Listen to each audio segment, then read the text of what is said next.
कहते हैं दूध का जला छाछ भी फूंक फूंक कर पीता है। इधर डील डील खेल रहे हैं ट्रंप और ईरान ने नई ताकतों के साथ समझौता कर अब कर ली है अगली जंग की तैयारी।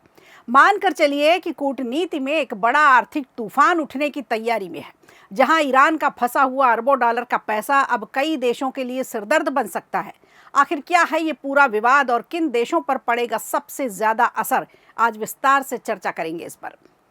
और सीमा के उस पार से आने वाले घुसपैठिए और देश की बदलती डेमोग्राफी, ये सवाल देखिए कई महीनों से उठाए जा रहे थे, पर देर से आए दुरुस्त आए। अब जाकर केंद्र सरकार ने संज्ञान लिया है, क्योंकि सवाल सिर्फ घुसपैठ का नहीं, सामाजिक आर्थिक सुरक्षा का भी है।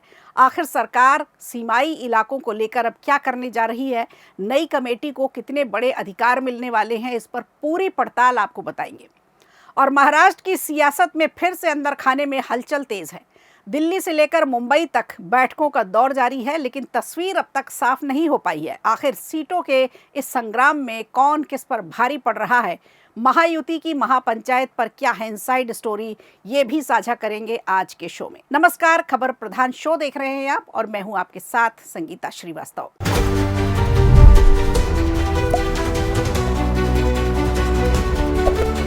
दुनिया की राजनीति में जब पैसा और परमाणु की शक्ति एक साथ टकराती है तो असर सिर्फ एक देश तक सीमित नहीं रहता, बल्कि कई देशों की अर्थव्यवस्था हिल जाती है। ईरान और अमेरिका के बीच संभावित परमाणु समझौते से पहले एक बड़ा आर्थिक विवाद सामने आ गया है। ईरान ने साफ कह दिया है कि पहले उसकी विदेशों में फंसे अरबों डॉलर की संपत्ति को लौटाया जाए, तभी बात आगे बढ़ेगी। और अगर ये डील फाइनल होती है तो एशिया से लेकर अमेरिका तक 8 देशों की आर्थिक रणनीति पर बड़ा असर पड़ सकता है। आखिर क्या है पूरा मामला, इसे समझने की कोशिश करते हैं। ईरान और अमेरिका के बीच परमाणु समझौते को लेकर बातचीत अब आखिरी चरण में बताई जा रही है। रिपोर्ट्स जो आ रही हैं उसके मुताबिक दोनों देश एक मेमोरेंडम ऑफ अंडरस्टैंडिंग यानी MOU साइन कर रहे हैं, जो बाकी सभी मुद्दों को सुलझाने का एक रोड मैप तैयार करेगा। हालांकि अमेरिकी विदेश मंत्री मार्को रूबियो ने कहा है कि ये डील अभी पूरी तरह से फाइनल नहीं है और इस पर काम अभी जारी है। वहीं कुछ रिपोर्ट्स ये भी दावा कर रही हैं कि समझौता लगभग तय है, सिर्फ औपचारिक हस्ताक्षर बाकी हैं। लेकिन इस पूरे मामले में सबसे बड़ा मुद्दा ईरान की वो शर्त है जिसने कई देशों की चिंता बढ़ा दी है। ईरान ने मांग की है कि उसकी विदेशों में जब्त की गई 120 अरब डॉलर से ज्यादा की संपत्ति को वापस किया जाए। ये रकम लगभग 12 लाख करोड़ रुपए के बराबर बताई जा रही है। रिपोर्ट्स जो आ रही हैं वो बताती हैं कि ये पैसा दुनिया के 8 देशों में फंसा हुआ है। सबसे ज़्यादा करीब 20 अरब डॉलर चीन में बताए जाते हैं। इसके बाद कतर में लगभग 12 अरब डॉलर है, भारत में 7 अरब डॉलर है, इराक में लगभग 6 अरब डॉलर की संपत्ति फंसी हुई है। वहीं अमेरिका में करीब 1.5 अरब डॉलर, जापान और लक्ज़मबर्ग में 1.5 अरब डॉलर की रकम जब्त करने की बात कही गई है। इसके अलावा तुर्की और अन्य देशों में भी ईरान की कुछ संपत्तियां हैं जो फंसी हुई हैं। अगर ये परमाणु समझौता फाइनल हो जाता है और प्रतिबंधों में ढील मिलती है तो इन सभी देशों को ये पैसा रिलीज करना पड़ेगा, यानी जहां पैसा फंसा है वहां अब दबाव बढ़ने वाला है। कतर में भी इस मुद्दे को लेकर अभी बातचीत चल रही है। ईरानी संसद के स्पीकर मोहम्मद बघेर गलीबाफ और केंद्रीय बैंक के प्रमुख अब्दुल नासर हिम्माती एक डेलीगेशन के साथ वहां मौजूद है, जो इन संपत्तियों की वापसी पर मंथन कर रहे हैं, चर्चा कर रहे हैं। ईरान की सरकारी एजेंसी के मुताबिक अमेरिका ने कुछ फंसी हुई संपत्तियों को आंशिक रूप से रिलीज करने पर सहमति जताई है। इसके बदले होर्मुज में जहाज़ों की आवाजाही फिर से सामान्य करने की बात भी सामने आई है। तो कुछ रिपोर्ट्स ये भी कह रही हैं कि 60 दिन के सीज फायर जैसे दौर में प्रतिबंध, यूरेनियम और संपत्ति से जुड़े तमाम मुद्दों को हल करने की कोशिश होगी। अगर ये डील आगे बढ़ती है तो चीन, जापान, भारत, कतर, अमेरिका समेत 8 देशों को बड़ा झटका लग सकता है। इन देशों को या तो पैसा लौटाना होगा या अपनी आर्थिक नीति में बदलाव करना होगा। खासकर चीन और जापान जैसे देश जो ईरानी तेल के बड़े खरीदार हैं, उनकी ऊर्जा रणनीति पर भी असर पड़ेगा।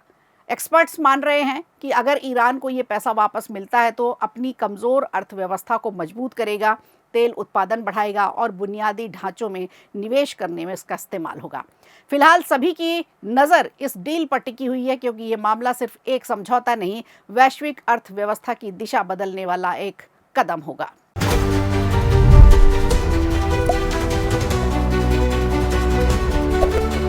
और गृह मंत्री अमित शाह ने अवैध घुसपैठ और असामान्य डेमोग्राफी बदलावों की जांच के लिए एक हाई लेवल कमेटी बनाने का ऐलान किया है। सरकार का कहना है कि यह सिर्फ जनसंख्या का मामला नहीं बल्कि राष्ट्रीय सुरक्षा, सामाजिक संतुलन और संसाधनों पर बढ़ते दबाव का भी मुद्दा है। भारत में डेमोग्राफिक चेंज को लेकर अब सरकार ने गंभीरता से फोकस करना शुरू किया है। केंद्र सरकार ने एक हाई लेवल कमेटी गठित करने का फैसला किया, जिसके सबसे बड़ा काम यह होगा कि देश में अवैध घुसपैठ और उससे पैदा हो रहे असर का अध्ययन करना होगा। गृह मंत्री अमित शाह ने इस फैसले की जानकारी देते हुए कहा है कि अवैध घुसपैठ और असामान्य कारणों से होने वाली डेमोग्राफी बदलाव देश के वर्तमान और भविष्य दोनों के लिए सबसे बड़ी चुनौती है इस समय। दरअसल अमेरिका, ब्रिटेन और ऑस्ट्रेलिया जैसे देशों में भी अवैध प्रवास और तेजी से बदलती आबादी चिंता का विषय बना हुआ है। भारत में भी कई इलाकों में जनसंख्या का पैटर्न अचानक बदलता नजर आ रहा है। आमतौर पर आबादी जन्म दर और मृत्यु दर से बदलती है, लेकिन यहाँ मामला कुछ अलग है। सरकार की चिंता अवैध घुसपैठ पर ज्यादा है, अचानक होने वाले लोगों के मूवमेंट को लेकर है। सबसे ज्यादा असर अंतर्राष्ट्रीय सीमाओं से जुड़े जिलों में दिखाई दे रहा है। हालांकि अब इसका प्रभाव शहरी इलाकों में भी है, व्यापारिक केंद्रों में भी दिख रहा है और आदिवासी क्षेत्रों में भी ये सब पहुंचने लगे हैं। सरकार का मानना है कि इससे सामाजिक संतुलन बिगड़ रहा है, संसाधनों के वितरण में परेशानी हो रही है और स्थानीय प्रशासन पर भी इसका बुरा असर पड़ सकता है। यानी आग अब धीरे धीरे सुलग रही है, लेकिन असर दूर तक दिखाई दे सकता है। गृह मंत्रालय की ये कमेटी कई अहम मुद्दों पर काम करेगी। इसमें अवैध घुसपैठ की वजहों का पता लगाना, डेमोग्राफी में आए बदलावों का अध्ययन करना, ये सब भी शामिल होगा। और इसमें यह देखना भी शामिल होगा कि कहीं कोई असामान्य बसाहट का पैटर्न तो नहीं भारत में बनता जा रहा। इसके अलावा कमेटी ये भी जांच करेगी कि क्या सिर्फ अवैध घुसपैठ ही वजह है या फिर प्रजनन दर में, आर्थिक अवसर में, पर्यावरण में और तमाम तरह के जो सामाजिक कारण हैं, ये सब इसके पीछे हैं। धार्मिक और सामाजिक मुद्दों के स्तर पर भी बदलावों का विश्लेषण किया जाएगा। सरकार का सबसे ज्यादा फोकस पहले से मौजूद अवैध घुसपैठियों की पहचान पर है। कमेटी निष्पक्ष और तय सीमा के भीतर ही पहचान की प्रक्रिया को सुलझाएगी। जरूरत पड़ने पर उन्हें हिरासत में भी लिया जाएगा, डिपोर्टेशन की सिफारिश भी करेगा। इसके साथ ही कमेटी बॉर्डर मैनेजमेंट, जनसंख्या स्थिरीकरण और लगातार निगरानी के लिए नए संस्थागत ढांचे की भी सिफारिश होगी। केंद्र और राज्य सरकार दोनों को मिलकर इस पे काम करना होगा।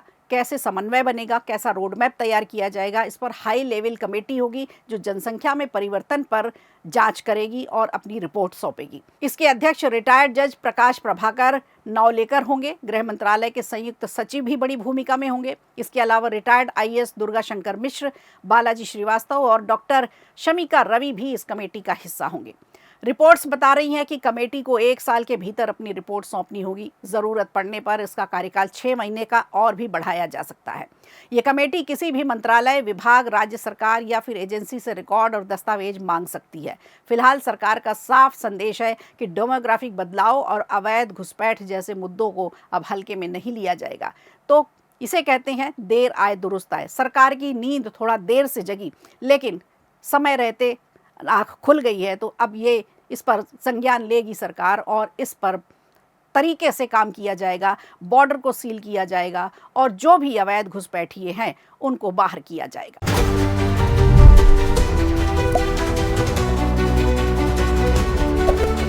और आइए अब आपको लिए चलते हैं महाराष्ट्र, जहां की राजनीति में फिर से कुर्सी का खेल शुरू हो गया है। विधान परिषद चुनाव से पहले महायुति के अंदर सब कुछ ठीक नहीं चल रहा। सीटों के बंटवारे को लेकर बीजेपी, शिंदे गुट और एनसीपी के बीच ऐसी खींचतान शुरू हो गई है जिसने गठबंधन के भीतर हलचल बढ़ा दी है। एक तरफ बीजेपी ज्यादा सीटों का दावा ठोक रही है तो दूसरी तरफ एकनाथ शिंदे अपनी मांग पर अड़े हुए हैं। सवाल ये है कि क्या चुनाव से पहले महायुति में दरार गहराने लगी है? देखिए, हमारी आज की ये खास रिपोर्ट में हम आपको सब कुछ बताएंगे। महाराष्ट्र की 17 विधान परिषद सीटों पर होने वाले चुनाव को लेकर महायुति के भीतर सीट बंटवारे पर तनाव बढ़ता दिखाई दे रहा है। बीजेपी 17 में से 12 सीटों पर अपने उम्मीदवार उतारना चाहती है। वहीं डिप्टी सीएम शिंदे की बात करें तो अपनी शिवसेना के लिए 5 सीटों की मांग पर वो अब भी अड़े हुए हैं। दूसरी तरफ सुनेत्रा पवार हैं, जिनकी एनसीपी ने भी 3 सीटों पर दावा ठोक दिया है। यानी एक अनार 100 बीमार वाली स्थिति बन गई है। सीटों को लेकर बीजेपी के रुख से शिंदे खेमे में थोड़ी नाराजगी दिखाई दे रही है और यही वजह है कि एकनाथ शिंदे हाल ही में दिल्ली पहुंचे और केंद्रीय गृह मंत्री अमित शाह से उनकी मुलाकात हुई। इस दौरान उन्होंने साफ तौर पर अपनी मंशा जाहिर कर दी और 5 सीटों की मांग रख दी। सूत्रों के मुताबिक शिंदे ने अमित शाह से कहा कि उनकी पार्टी लगातार गठबंधन धर्म निभाती चली आ रही है। राजनीतिक ताकत के हिसाब से उन्हें उचित प्रतिनिधित्व अब मिलना चाहिए। अमित शाह ने उनकी बात सुनी, भरोसा भी दिलाया, आश्वासन दिया इस बात पर विचार किया जाएगा। अब माना यह जा रहा है कि सीट बंटवारे का अंतिम फैसला दिल्ली पर ही होगा। उधर इस पूरे विवाद के बीच एकनाथ शिंदे का बदला हुआ अंदाज भी चर्चा में है। कैबिनेट की बैठक के बाद जब मीडिया ने उनसे विधान परिषद चुनाव और सीट बंटवारे को लेकर सवाल पूछे तो शिंदे नाराज नजर आए। आमतौर पर शांत और सहज दिखने वाले शिंदे इस बार सवालों से बचते भी दिखे।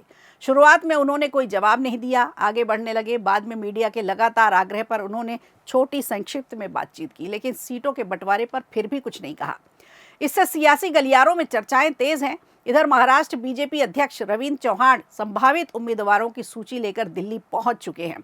मुख्यमंत्री देवेंद्र फडणवीस का कहना है कि बातचीत के जरिए सभी मुद्दों का समाधान निकाल लिया जाएगा। हालांकि कैबिनेट बैठक के बाद मुख्यमंत्री और डिप्टी सीएम के बीच करीब 15 मिनट तक बातचीत भी हुई, लेकिन कोई बड़ा नतीजा निकलता हुआ दिखाई नहीं दे रहा।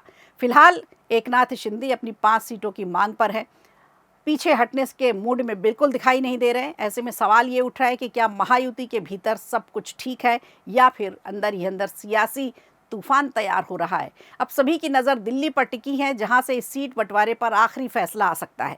लेकिन इतना तो तय है कि महाराष्ट्र विधान परिषद चुनाव से पहले महायुति के भीतर की खींचतान आने वाले दिनों में एक दिलचस्प मोड़ जरूर ले सकती है।